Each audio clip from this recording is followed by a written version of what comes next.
Hai Sobat Inet, saat ini pemerintah Indonesia masih melakukan pengkajian dan mulai membuat protokol-protokol untuk pelaksanaan the new normal. Dan berikut adalah bagaimana protokol pelaksanaan the new normal di tempat ibadah.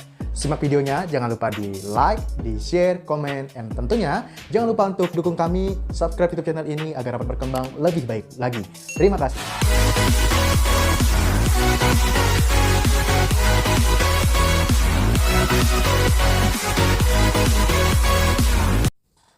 Pelaksanaan the new normal ini memang dilaksanakan mengingat kondisi yang saat ini bisa dikatakan masyarakat sudah suntuk juga, dan memang tujuan utamanya adalah membangkitkan ekonomi masyarakat. Ya, lalu bagaimana syarat pelaksanaan the new normal untuk tempat ibadah? Yang memang kita sudah mengetahui syaratnya sebagai pencegahan penularan COVID-19 adalah tidak melakukan kegiatan yang ramai, lebih dari 5 orang. Tapi kini sudah dilakukan berbagai rencana pelaksanaan the new normal, yang salah satunya juga untuk pelaksanaan the new normal di rumah ibadah.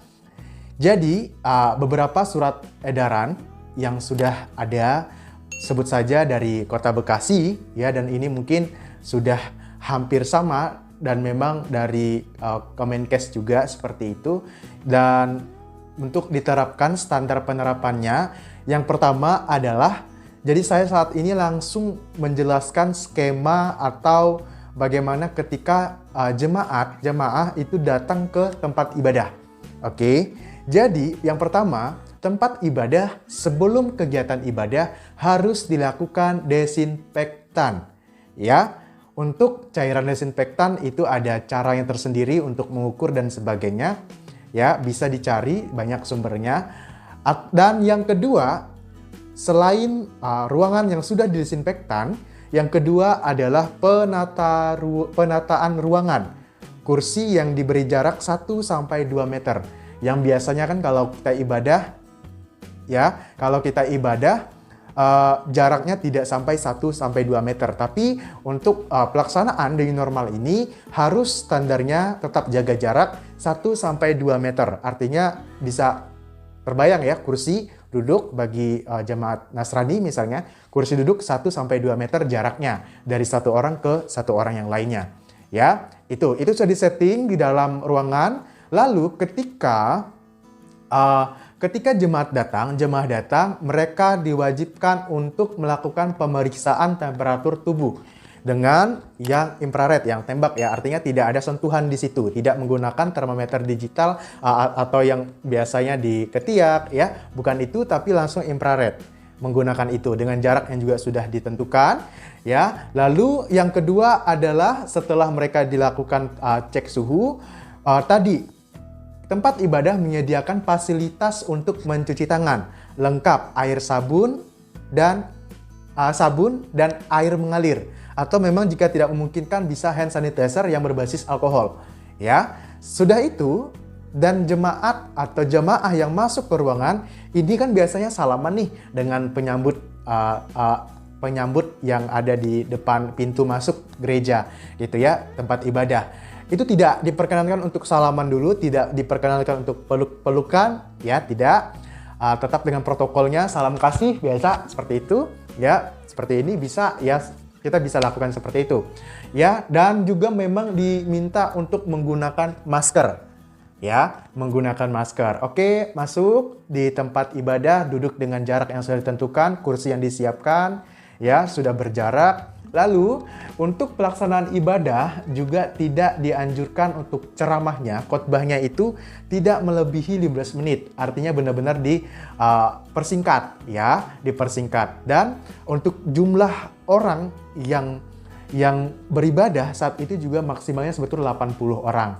Ya, lalu bagaimana dengan alat-alat yang mungkin bisa dipakai bergantian? Mungkin alat musik, mikrofon, dan sebagainya. Nah, itu perlu dilakukan desinfektan.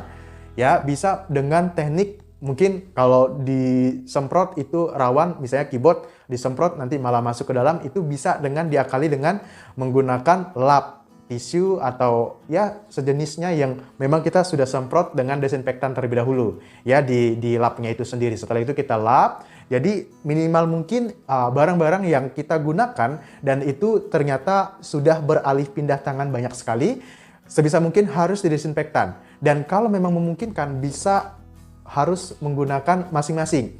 Misalnya gitar punya sendiri, pakai gitar sendiri. Atau mikrofon untuk busanya itu bisa dengan menggunakan masing-masing gitu ya, tiap orang berbeda gitu. Nah, setelah ibadah selesai, tidak diperkenankan untuk ngumpul-ngumpul lagi, harus langsung pulang ya, harus langsung pulang. Jadi tidak diperkenankan untuk ngobrol-ngobrol lagi, tapi langsung pulang.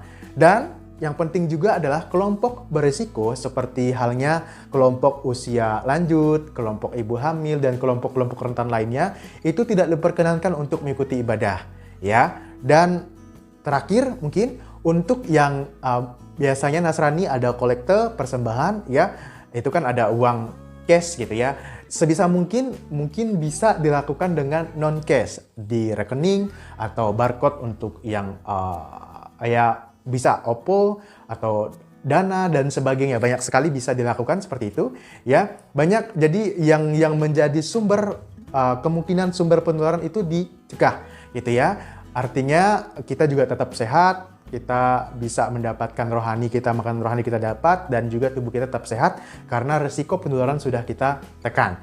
Ya, seperti itu. Dan setiap pelaksanaan ibadah ini selalu ada dipantau oleh pemerintahan setempat. Ya, dan sehingga itu dinyatakan aman dan layak untuk dilakukan pelaksanaan ibadah. Kurang lebih seperti itu. Mungkin ada yang masih kurang, boleh ditulis di kolom komentar ya. Tulis di kolom komentar, mungkin ada yang kurang bisa ditambahkan karena memang secara ketuk palunya ini belum, tapi ini setidaknya menjadi gambaran buat jemaat atau mungkin pengurus gereja persiapannya seperti apa untuk pelaksanaan the new normal di rumah ibadah. Ya, baik, itu saja yang dapat saya sampaikan di kesempatan kali ini. Jangan lupa untuk di-like, di-share videonya, komen jika ada masukan dan sebagainya, koreksi. Dan jangan lupa dukung kami dengan subscribe YouTube channel ini dan tekan tombol loncengnya untuk mendapatkan notifikasi video baru. Ya, terima kasih.